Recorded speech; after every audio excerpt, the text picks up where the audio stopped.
السلام علیکم ورحمۃ اللہ وبرکاتہ۔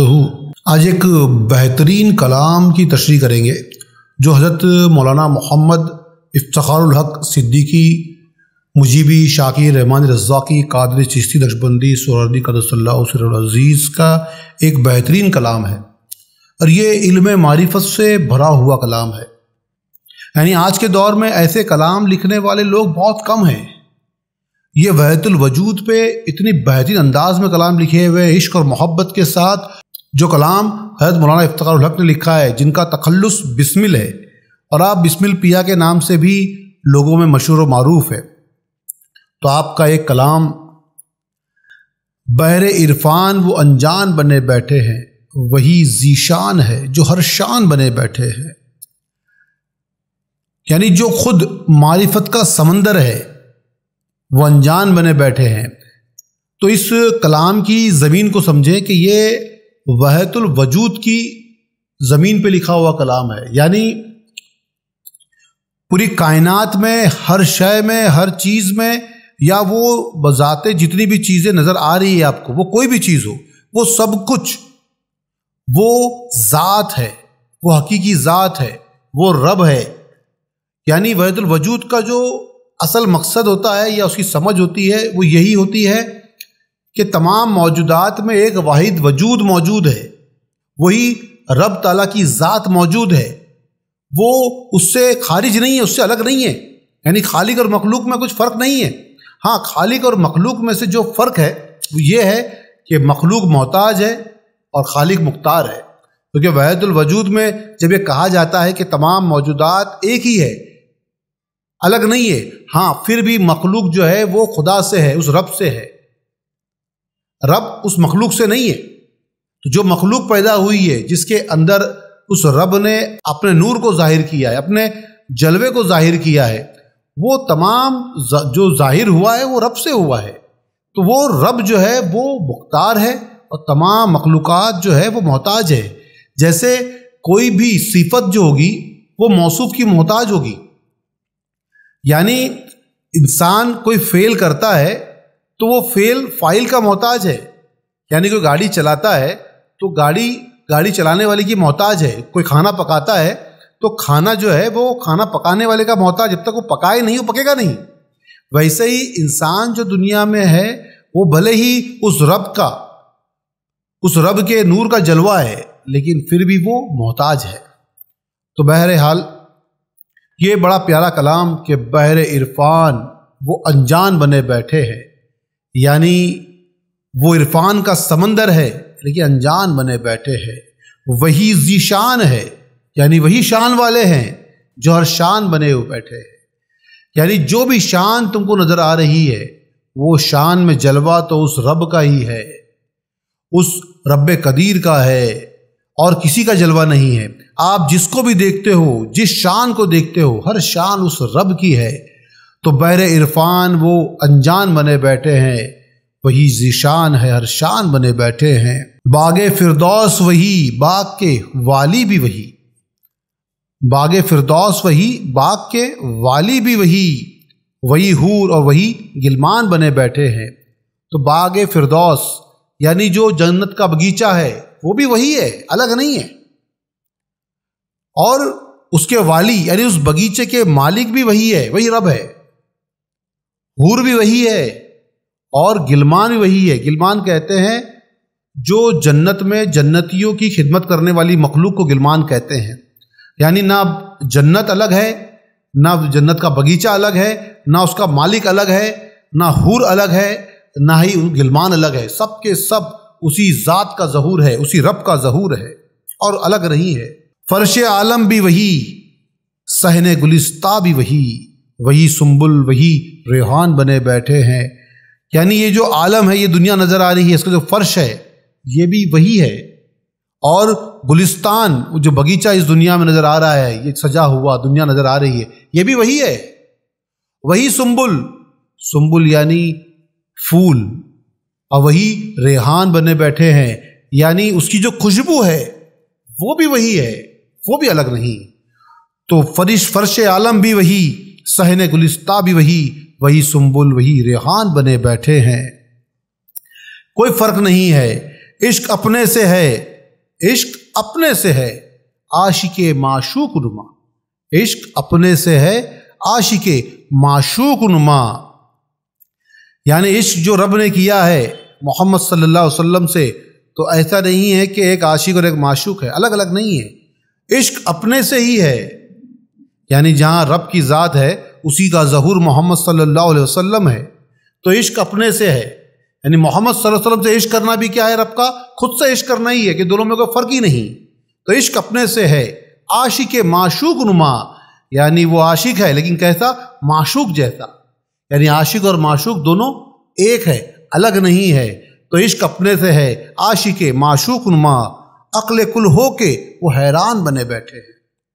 اب عقل کل، کیونکہ اب تمام علم جو ہے وہ اللہ کے پاس ہے، تو عقل کل کا مالک ہے وہ، اور اس نے اپنے محبوب محمد صلی اللہ علیہ وسلم کو وہ علم عطا کیا، تو عقل کل محمد صلی اللہ علیہ وسلم کو بھی کہا جاتا ہے، کیونکہ دو عقل ہوتی ہے، ایک عقل کل ہوتی ہے اور ایک عقل جزوی ہوتی ہے۔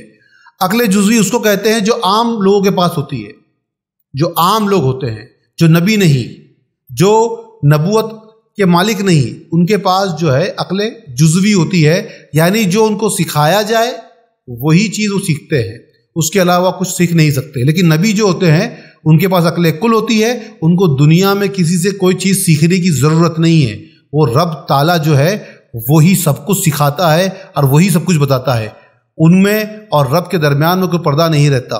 تو تمام چیز جاننے والے جو نبی ہوتے ہیں، اس لیے کہا گیا عقل کل ہو کے وہ حیران بنے بیٹھے ہیں، یعنی سب کچھ جان کر بھی، ہر علم ہونے کے باوجود بھی، ہر شے کا پتہ ہونے کے باوجود بھی وہ حیران بنے بیٹھے ہیں، جیسے کچھ نہیں پتا، ہم کچھ جانتے ہی نہیں، اور اس پہ حیرانیت بھی ظاہر کر رہے ہیں کہ کیا ایسا ہو سکتا ہے۔ تو عقل کل ہو کے حیران بنے بیٹھے ہیں۔ آئینہ دیکھ کے کثرت کا گما ان کو ہوا، آئینہ دیکھ کر، آئینہ دیکھ کے کثرت کا گما ان کو ہوا، ورنہ آیان میں امکان بنے بیٹھے ہیں۔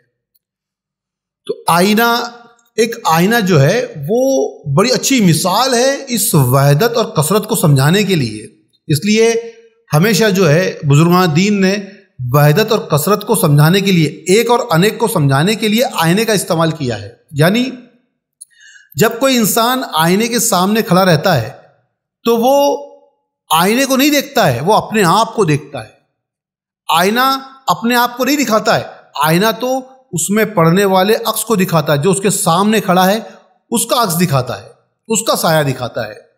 تو آئینہ جو ہے وہ بڑی اچھی مثال ہے، کیونکہ آئینہ دیکھ کر کثرت کا گما ان کو ہوا، وحدت ایک اور کثرت انیک۔ جیسے ہی اپنے مقابل میں رب نے اپنے محبوب کو کھڑا کیا تو دو ہو گئے، تو اب یہاں پہ ایک عاشق اور ایک معشوق ہو گئے۔ پہلے تو اللہ اکیلا موجود ہے، لیکن جیسے ہی اس نے اپنے محبوب کو ظاہر کیا تو پھر کثرت ہو گئی، دو ہو گئے۔ تو آئینہ دیکھ کے کثرت کا گما ان کو ہوا۔ اب یہاں پہ آیان میں امکان بنے بیٹھے ہیں۔ تو آیان کس کو کہتے ہیں؟ آیان کہتے ہیں کہ تمام مخلوقات جو بھی آپ کو موجود نظر آ رہی ہے، یہ سب کے سب اللہ کے علم میں موجود ہے۔ جتنی بھی چیزیں پیدا ہو چکی، ہونے والی ہے یا ہو گئی ہے، جو بھی چیزیں ہیں یا جو ہم نے دیکھی نہیں، سوچی نہیں، سمجھی نہیں، وہ تمام چیزیں بھی وہ اللہ کے علم میں ہے۔ کیونکہ جب تک کہ وہ اللہ کے علم میں نہ ہو تو وہ بات تو پیدا ہو ہی نہیں سکتی کہ جو اس کے علم میں نہ ہو، ہر بات اس کے علم میں ہے۔ تو یہ تمام مخلوقات، کائنات جو آپ کو نظر آ رہی ہے وہ پہلے اللہ کے علم میں تھی۔ اس مقام کو کیا کہتے ہیں؟ آیان کہتے ہیں، آیان ثابتہ۔ تو ورنہ آیان میں امکان بنے بیٹھے ہیں۔ امکان یعنی اب وجود خارجی، یعنی جو آپ کو نظر آ رہا ہے، یعنی جو ممکن ہے، جو ہو سکتا ہے، یعنی جو علم میں تھا وہ ممکن ہوا۔ تو ایک جو موجودات ہے وہ علم میں ہے، اور جب وہ ظاہر ہوئی تو اس کو کہتے ہیں امکان۔ تو ایک عالم آیان تھا اور ایک عالم امکان ہے۔ تو عالم آیان جو ہے وہ اللہ کے علم کی بات ہے، اور جب وہی تمام مخلوقات جو علم میں تھی وہ ظاہر ہوئی تو اس کو کہتے ہیں امکان، یعنی ممکن۔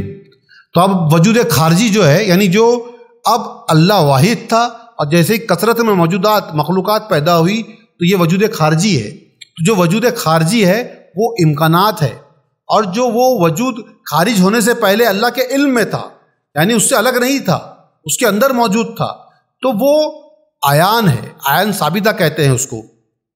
تو آئینہ دیکھ کے کثرت کا گما ان کو ہوا، ورنہ عیان میں امکان بنے بیٹھے ہیں، یعنی وہ عیان میں جو ایکتائی تھی، تمام علم اس کے اندر ہی موجود تھے، اور امکان بنے بیٹھے ہیں، یعنی جو عیان میں تھا، جو تمام علم یہاں تھا، وہی جو ظہور ہوا ہے نا، وہ اسی کا ہوا ہے۔ تو وہی رب تمام مخلوقات میں وہی چیز، کیونکہ تمام چیزیں اس کے اندر تھی جو اب ظاہر نظر آ رہی ہے، جو پہلے اللہ کے اندر موجود تھی، اس کے علم میں موجود تھی، وہ تمام شے جو ہے وہ اب ظاہر میں نظر آ رہی ہے، اس کو امکان کہتے ہیں۔ بات کیا لطف کی ہے، لیس کمثلہ شیء، یعنی بات بڑی مزے کی ہے، بڑا مزہ دیتی ہے یہ بات کہ اس کے مثل کوئی نہیں۔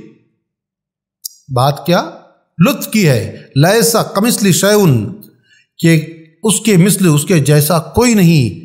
کاف تشبیہ میں سبحان بنے بیٹھے ہیں۔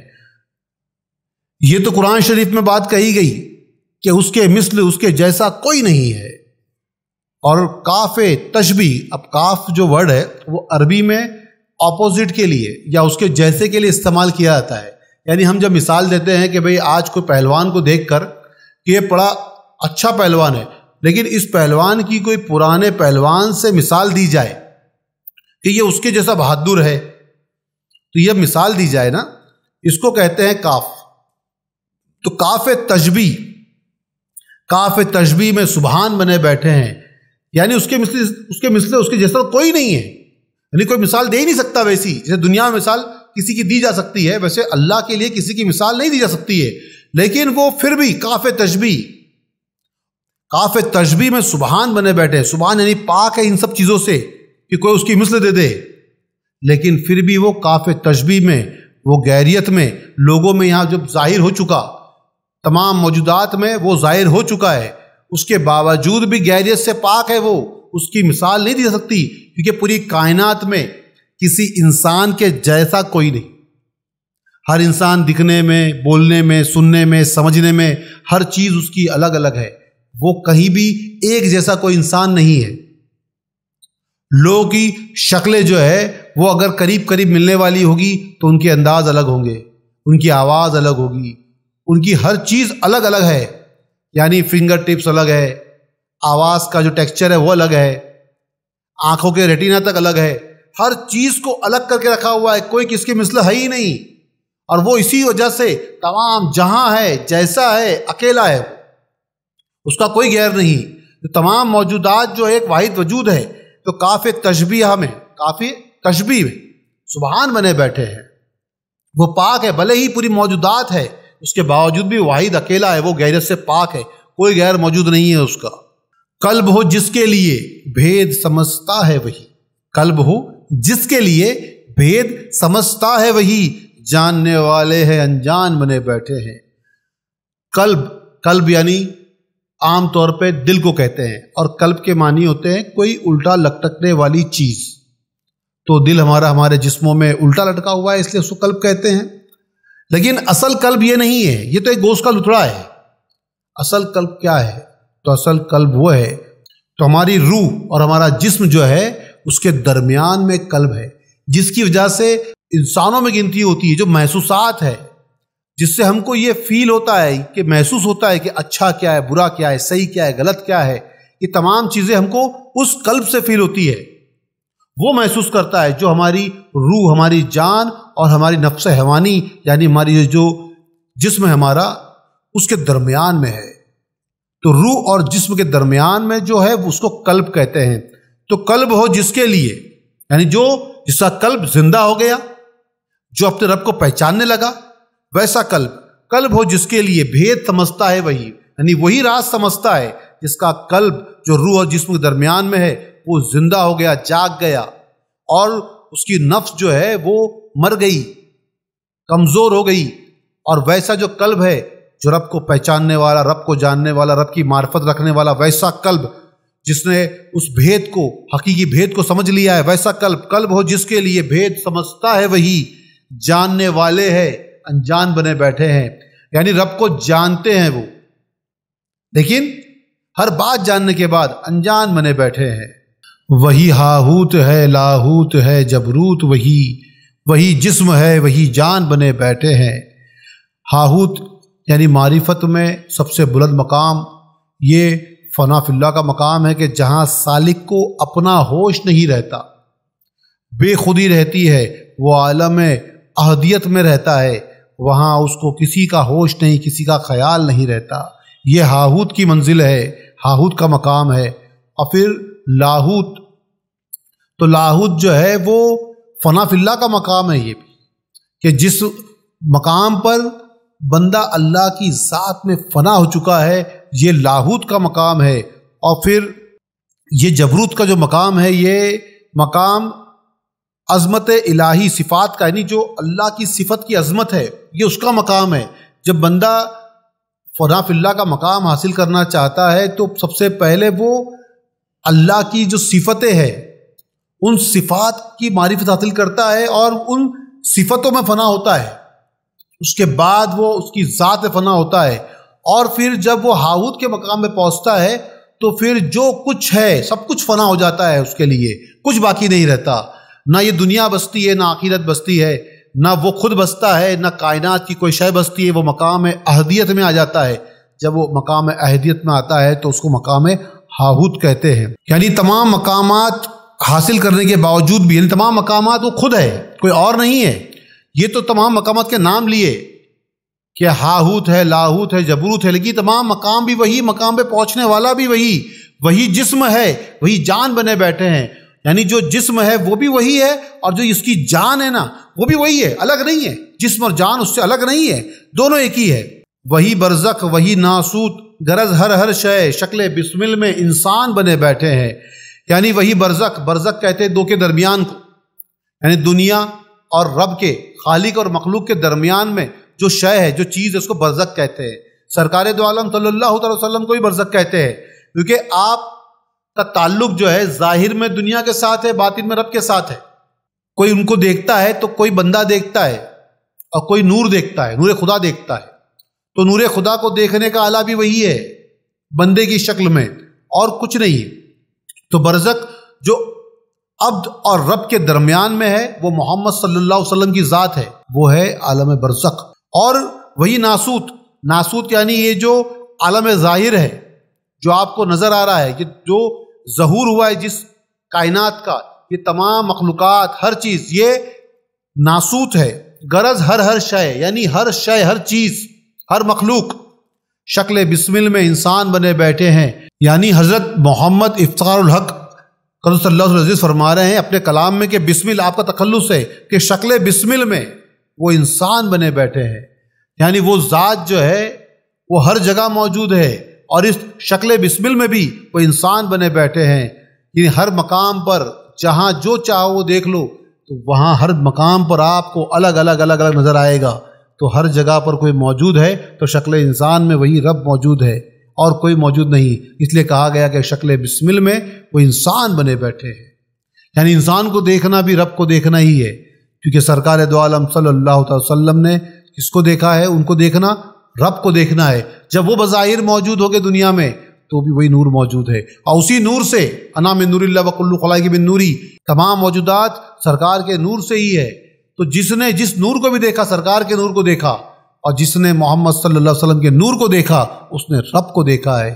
تو تمام موجودات میں وہ نور نظر آئے گا اور کچھ نظر نہیں آئے گا۔